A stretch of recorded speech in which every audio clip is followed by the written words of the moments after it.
Olá, graça e paz a todos vocês. Que alegria, que privilégio estarmos juntos na Escola de Cristo e aprendermos lições maravilhosas. Queridos, nós estamos na série Apocalipse e agora nós vamos começar o capítulo 19. Aí tem o capítulo 19, 20, 21 e 22. Aqui começa agora a vitória completa e a restauração do reino eterno de Deus. Então nós precisamos estudar esses livros, esses capítulos agora, sabe, com muito desejo, com muita vontade, porque aqui vai estar mostrando para mim, para você, a vitória daqueles que aceitarem a Jesus. E aí nós precisamos entender isso de uma forma mais profunda, com a oração e com o Espírito Santo. E vamos orar nesse instante para que o Espírito Santo nos ilumine. Amado Deus, obrigado porque nós chegamos a esses capítulos onde nós vamos poder enxergar a vitória completa do Senhor e daqueles que estão do teu lado. Obrigado por esse momento, que o Santo e Bom Espírito nos ilumine. É a nossa oração em nome de Jesus. Amém. Olha só, aqui está capítulo 19. Nós encerramos o capítulo 18, onde ali tem ainda Babilônia, a queda de Babilônia e o chamado de Deus, sai dela, povo meu, para não incorreres nos seus flagelos ou nas suas pragas. E aqui agora o capítulo 19, nós vamos poder enxergar algo grandioso. Ele diz assim, o capítulo 19 começa assim: depois destas coisas, ouvi no céu. Então a mensagem é lá no céu, ouvi no céu, uma com grande voz de numerosa multidão dizendo: aleluia. Isso são os anjos, né? No céu, aleluia, a salvação e a glória e o poder do nosso Deus, porquanto verdadeiros e justos são os seus juízos, pois julgou a grande meretriz que corrompia a terra com a sua prostituição, e das mãos dela vingou o sangue dos seus santos. Percebe que agora, aleluia, os anjos estão vibrando, porque ele julgou, Deus julgou com justiça a meretriz, ou seja, aquela mulher prostituta, aquela mulher falsa, aquela igreja falsa que estava ensinando a mentira para os servos de Deus. E aqui foi julgado, e agora eles estão vibrando no céu. E aí o texto continua dizendo: segunda vez disseram aleluia, e a sua fumaça sobe pelo século dos séculos.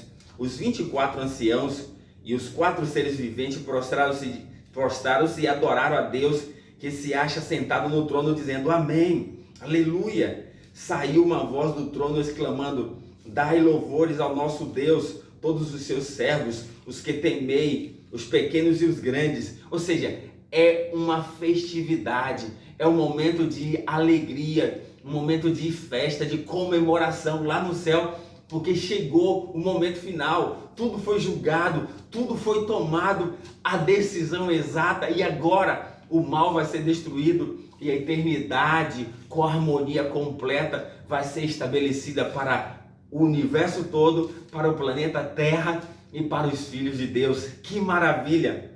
Aí continua dizendo, então, verso 6, então uma como voz de numerosa multidão, como de muitas águas e como de fortes trovões, dizendo, aleluia, pois reina o Senhor, nosso Deus, o Todo-Poderoso. Alegremos-nos e exultemos e demos-lhe glória, porque são chegadas as bodas do Cordeiro, cuja esposa a si mesmo já se ataviou. Ou seja, agora é a festa do Cordeiro, as bodas, é a comemoração, é a festa de casamento do Cordeiro. Que maravilha!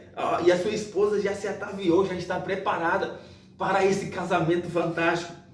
Verso 8, pois lhe foi dado vestir-se, aqueles que estão lá na festa, de linho finíssimo, resplandecente e puro, porque o linho finíssimo são os atos de justiça dos santos. Verso 9, então me falou o anjo, escreve, bem-aventurado ou felizes aqueles que são chamados à ceia das bodas dos cordeiros, e acrescentou, são estas as verdadeiras palavras de Deus.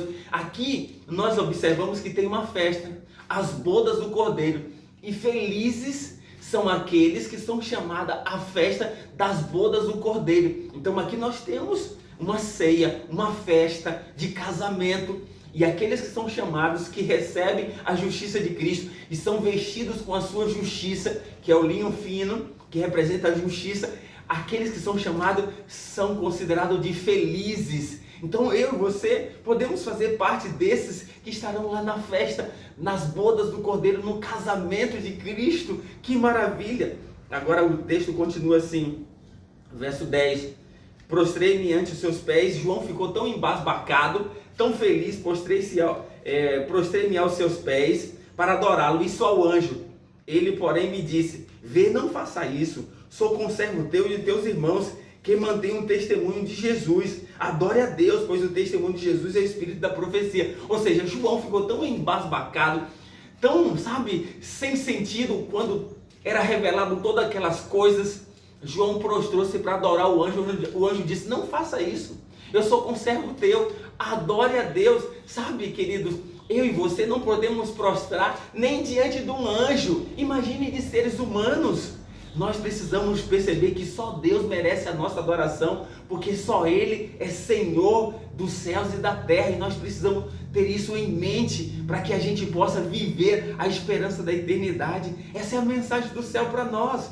E aí o texto continua, vi o céu aberto, e eis um cavalo branco, o seu cavaleiro se chama Fiel e Verdadeiro, e julga e peleja com justiça. Os seus olhos são como chama de fogo. Na sua cabeça há muitos diademas, muitas coroas. Tem um nome escrito que ninguém conhece, senão ele mesmo. Esse aqui é Jesus. Está vestido com um manto tinto de sangue. E o seu nome se chama o Verbo de Deus. Jesus é o Verbo de Deus lá, porque João também, no seu livro, capítulo 1, a partir do verso 1, ele fala que Jesus é o Verbo. O Verbo é a palavra. A palavra ali que trouxe vida e que trouxe os planetas, que trouxe o nosso mundo aqui e todas as coisas que existem. Aí o texto continua, o verbo diz assim, Verbo de Deus, verso 14, seguia-nos um exército que há no céu, montado em cavalos brancos, com vestidura de linho finíssimo, branco e puro. Sai da boca de quem? De Jesus, da sua boca uma espada afiada. Espada que sai da boca aqui é a sua palavra, tá? Porque Hebreus vai dizer isso, que toda a palavra de Deus é como uma espada de dois gumes. Então sai a sua palavra, para com ela ferir as nações, e ele mesmo a regerá com cetro de ferro. Pessoalmente, pisa o lagar do vinho do furor da ira de Deus Todo-Poderoso. É Jesus quem vai pisar o lagar da ira de Deus contra os ímpios. Tem em seu manto e na sua coxa um nome escrito: Rei dos Reis e Senhor dos Senhores.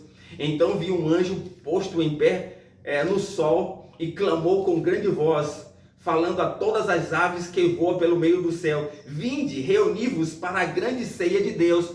Aqui agora tem uma outra ceia. E as aves de rapinas, as aves são chamadas para vir para essa ceia. Mas qual é o alimento que vai estar nessa ceia agora? E quem vai estar lá? Vinde.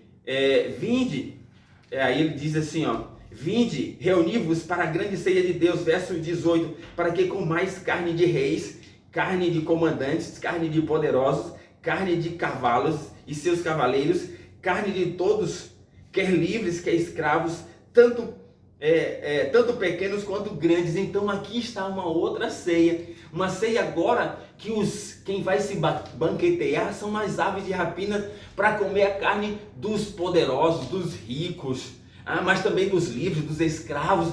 Todos serão mortos, e aí as aves vão estar comendo a carne dessas pessoas. Então nós temos duas ceias aqui. E nós precisamos escolher qual é. Eu vou estar na ceia das bodas do Cordeiro, ou estarei lá, o meu corpo morto, para ser parte de, comida pelas aves. Nós precisamos escolher, ou de um lado ou do outro nós vamos estar.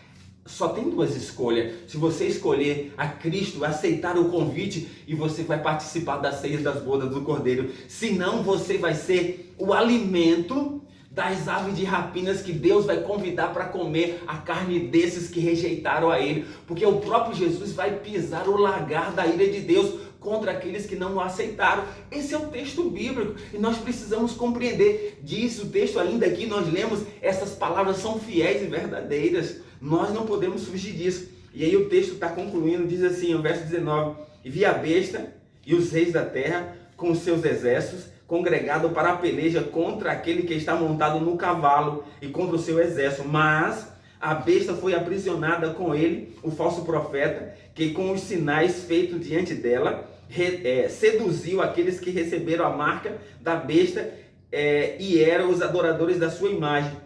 Os dois foram lançados, a besta e o falso profeta, foram lançados vivos para dentro do lago que arde com enxofre. Os restantes foram mortos com a espada que sai da boca daquele que estava montado no cavalo. E todas as aves se fartaram da sua carne. Então aqui está, queridos, essa é uma realidade. Ou eu vou estar na ceia do Cordeiro comemorando a festa de casamento de Cristo com o seu povo, ou eu vou estar agora sendo comido a minha carne com a ceia das aves de rapinas, que vai comer a carne daqueles que não aceitaram a Cristo. Você e eu temos essa escolha. Ou eu vou estar ali na festa, na comemoração com o Cordeiro, ou eu vou estar sendo comido pelas aves de rapinas. Essa é a verdade da palavra de Deus. Então nós precisamos escolher de que lado você vai estar. Você vai estar do lado que você fizer escolha hoje. Se você escolher Cristo, aceitar Cristo, você estará com Ele. Mas se você não aceitar Cristo, naturalmente você será comido pelas aves de rapinas. Aqui está o texto bíblico, essa é a verdade e nós precisamos aceitar essa verdade a cada dia. Vamos orar nesse instante. Amado Deus, ajuda-nos, Senhor, a aceitarmos a Ti a cada dia para fazermos parte daqueles que vão comemorar contigo o casamento eterno do Teu povo contigo, Senhor. Obrigado por esse momento, por Jesus. Amém.